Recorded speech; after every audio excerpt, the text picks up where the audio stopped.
We begin today with reports of explosions in the sky over Iran. Media sources reporting there that air defense systems were activated at a military base and a nuclear facility near the central city of Isfahan. Tehran temporarily closed its airspace and flights were diverted from Iranian airspace. An Iranian senior commander told Iranian state TV that there was no major damage following the incidents. Now, Israel had vowed retaliation for an Iranian missile and drone attack last Saturday. Iran fired hundreds of drones and missiles at Israel in that attack. Almost all of them, though, were intercepted. So very much a developing story here. Let's see if we can get the very latest from our correspondent, Rebecca Ritters in Jerusalem. Rebecca, what can we say for sure at this point about what we are looking at here and what has happened in Iran?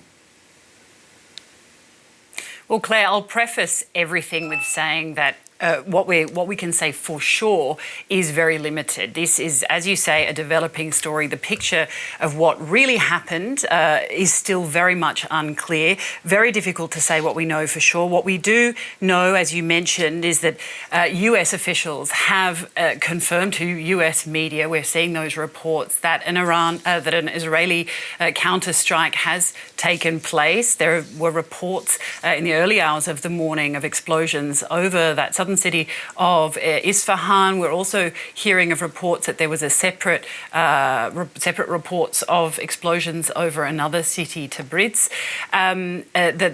We were hearing that the air defense systems were activated in Isfahan, and that indeed some unidentified objects were shot down over those areas. Iranian state TV confirming that happened, though we were seeing other reports from Iranian state TV saying that this was merely propaganda and nothing happened at all. So you can see just how unclear the picture is. But as it unfolds, it does seem from these reports that we're getting from these US officials confirming that an attack has taken place.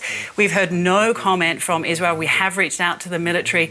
They are not willing to comment on anything at this stage. That is not uncommon. They generally don't forewarn, but the US officials saying that they did forewarn the American government that they would be carrying out a retaliatory strike within 48 hours. It does appear, certainly looking that way, that is what has happened, though, as I say, just really difficult to say anything for sure at this stage.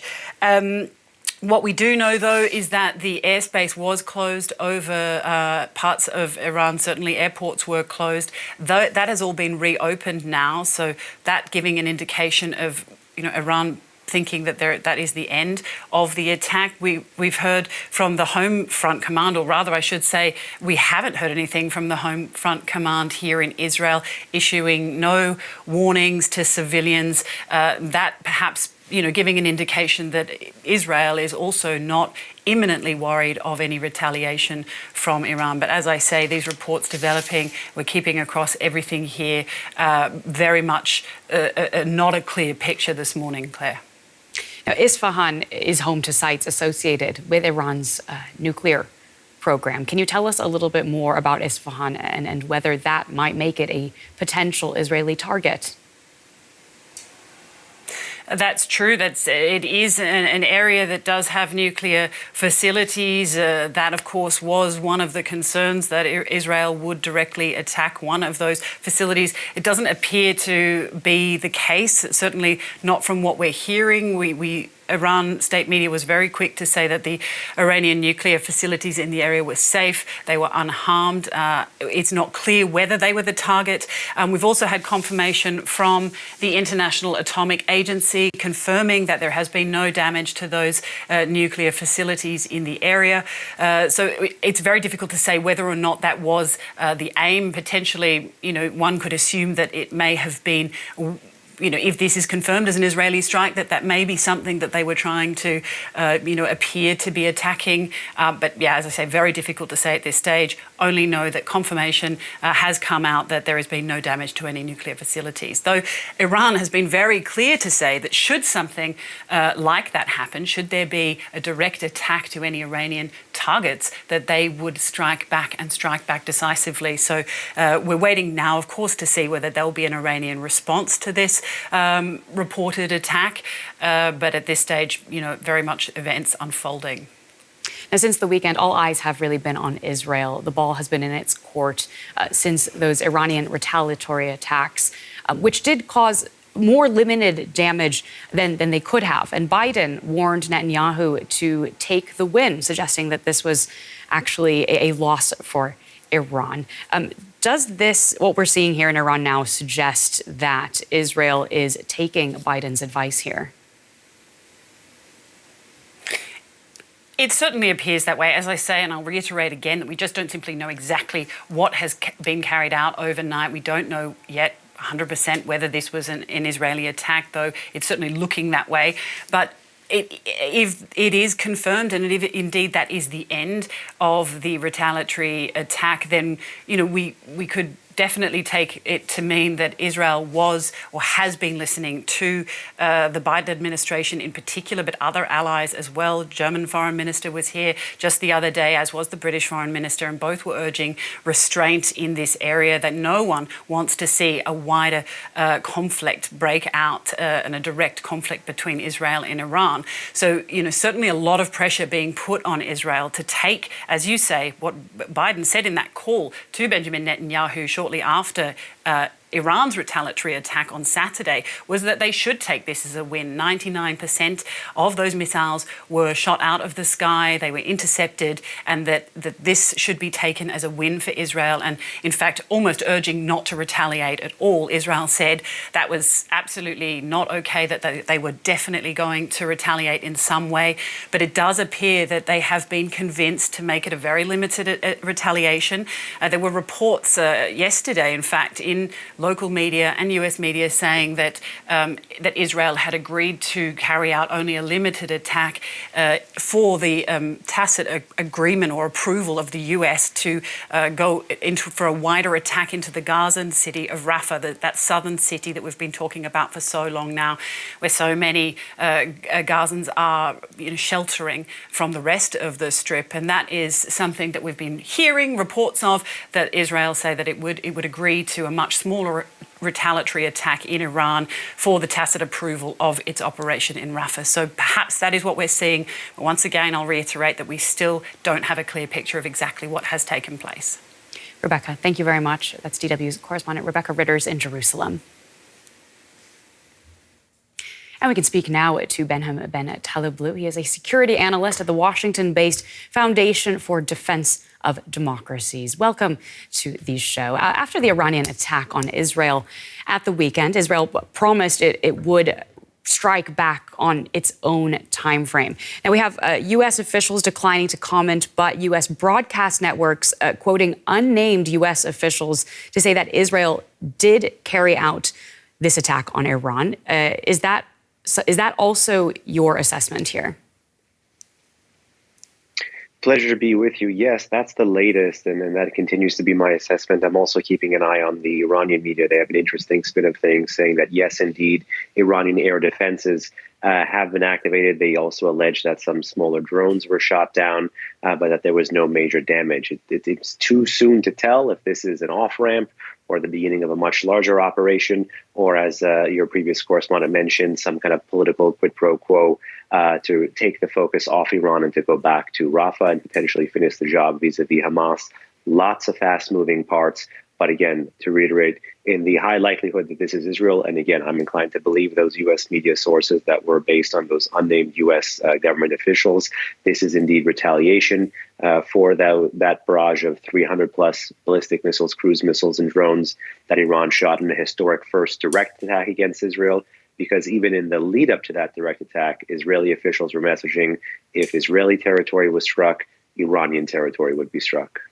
And why do you think we have not yet heard official confirmation from Iranian officials here? You say you're hearing reports from Iranian media, but as of yet, we've heard no official condemnation from Iran.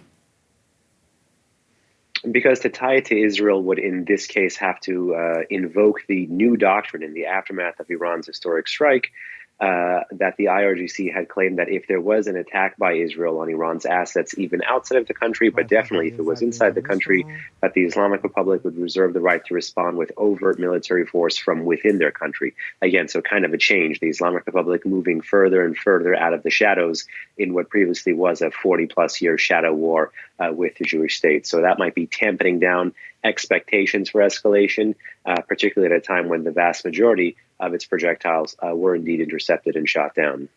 Could you tell us a little bit about the city of Isfahan and its defense sites there? Why might this have been a target? Sure. So just even by a little bit of historic background, Isfahan was the capital of Iran or Persia once about half a millennia ago. There's tons of UNESCO World Heritage sites. But for purposes of this audience and for more importantly purposes of the Israelis, Isfahan is home to a series of nuclear complexes. There's the Nuclear Technology Research Center. The vast majority of Iran's enriched uranium is stored in lots of facilities and canisters in Isfahan. And then just a little bit further out, towards the west, if I'm not mistaken, there is a major military base, and in particular a missile base on the outskirts of that town. If what is being reported was true, that it was an attack on a military base, it raises into question which one, because just slightly further south of Isfahan, you have a national military base for the Air Force, the Artesh. As you know, the Islamic Republic has two dueling militaries, the ideological military, the Islamic Revolutionary Guard Corps, and the national military, the Artesh. So both of them have presences in and around the province, not necessarily tied to the city.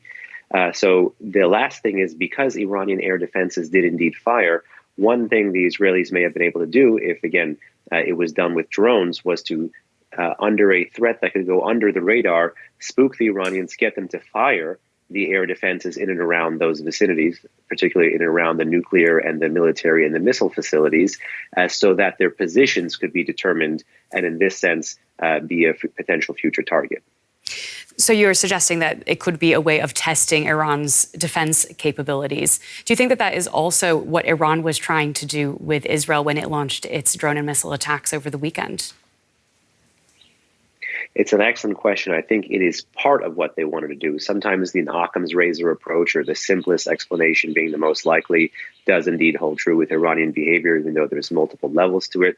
On that first simple level is the Islamic Republic wanted to respond kinetically, overtly, militarily, be seen as taking revenge, but also try to wash away blood with blood, cause mass damage. Indeed, they were looking to strike even at military facilities that they believe had launched the attack on April 1st that killed Brigadier General Zahedi of the IRGC Quds Force in Damascus, as well as another Brigadier General, as well as some other members of the Islamic Revolutionary Guard Corps. Beyond that, they were looking to test the operational capacity of some of their ballistic missiles, which they had never tested against Israeli defenses before, and indeed see the interoperability of them in the Middle East with cruise missiles and drones. And just before I let you go, where does all this leave us, do you think? Do you expect to see a spiral of retaliatory strikes? And what might be the most likely response from Tehran at this point? This would be an interesting time to be privy to the conversations within the Supreme National Security Council or the Supreme Leader's Office, because they do indeed face a fork in the road. And again, one wonders if the Israeli military use of force was designed to put the Islamic Republic at this force in the road, either give them a face-saving line of retreat so the Islamic Republic doesn't have to escalate, or conversely, for the Islamic Republic to have to act on that previously stated change in doctrine and overtly and kinetically respond. But given the capabilities and the intent the Islamic Republic has to respond, this shadow war / this new evolving overt war is nowhere near over. Well, thank you so much for joining us on DW News. That is Behnam Ben Taleblu with the Foundation for Defense of Democracies. We appreciate your time. Appreciate it.